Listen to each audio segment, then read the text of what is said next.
I'd like to give a shout out to these three individuals here.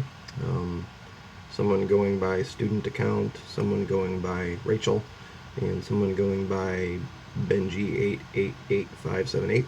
Um, Went out and did some homework for themselves, which I've always contended is my goal here to get people to go out and look this stuff up and dig it up for themselves and find the truth. And two separate articles, one from Raw Story, one from Alternet, about some issue with the votes being regularly given and giving basis for challenge at the Electoral College meeting. Not the Electoral College meeting, the tabulation session.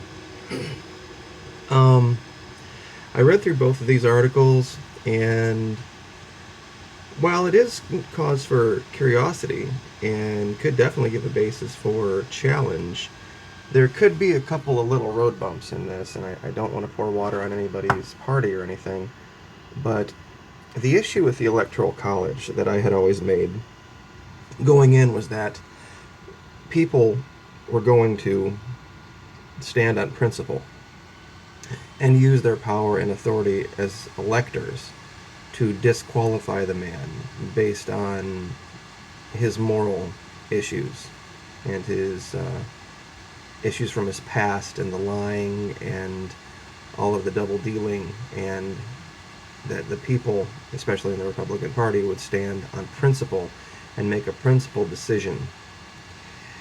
This is a little bit different. What this is doing is taking a technicality of law. I know some people don't think it's a technicality, but basically taking what some of an elector's words, an elector's will, and overturning an elector's will based on some perception of there being a law stating that person shouldn't have been there to begin with. I guess what it would state is that if that person wasn't there, that someone who had been properly seated would have voted differently, I guess would be the reach there. Reading through Article 2, in case anybody doesn't know what we're talking about here, we'll go quickly to one of the articles here. Basically what it's stating is that a bunch of electors have not qualified to be electors based on being dual office holders or not being residents of the congressional districts in which they were representing. There's this, like I said, alternate.org has this, and Raw Story has it as well. I got that in another window here. Let's see here. Yeah. This one. And you can read through this, and I did. Kind of a curiosity, I didn't realize that Colin Powell was the number 3 electoral vote getter. That's a little shocking. I would like to do a little bit more research into that before I speak about it, but I'm not sure where I stand on Colin Powell. He was chairman of the Joint Chiefs when I was in the service, and to be truthful, I have some very basic opinions about the man, but I don't want to speak in any authoritative way about him, and I'll just leave that there. But anyway, yeah, Article 2 of the U.S. Constitution, I kind of glossed over it a bunch of times. I never thought it was going to be that big of a deal. But, of course, that'll always be the case. In the second paragraph down, such manner as legislative level may direct, number of electors equal to the whole number of senators and representatives to which each state may be entitled, but no senator or representative or person holding an office or trust or profit under the United States shall be appointed an elector. Now, to say that, because, like, for example, here in Florida, Pam Bondi holds office in Florida, that she can't be an elector, and yes, that might be a violation of Florida state law, but I don't know how that, that'd be an issue with her being an elector here, and only in the sense that it would violate Florida law. I think what they were going for here is that you couldn't have a U.S. senator, U.S. representative, U.S. attorney general, this type of a person being an elector. And as far as it says about, it says there's some state constitutional issues that the congressional districts, each get one. Like I said, that's an issue for the states. Once again, thanks to these three people for pointing this out. I just want to give them the shout out because they did this, not me. I'm just going to cover it and talk about it.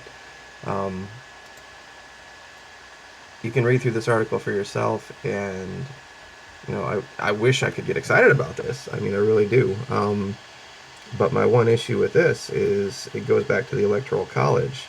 And like I said, I'm sorry if I'm raining on anybody's parade, but I don't have a whole lot of faith in the moral backbone of Republicans to stand up to this man at this point.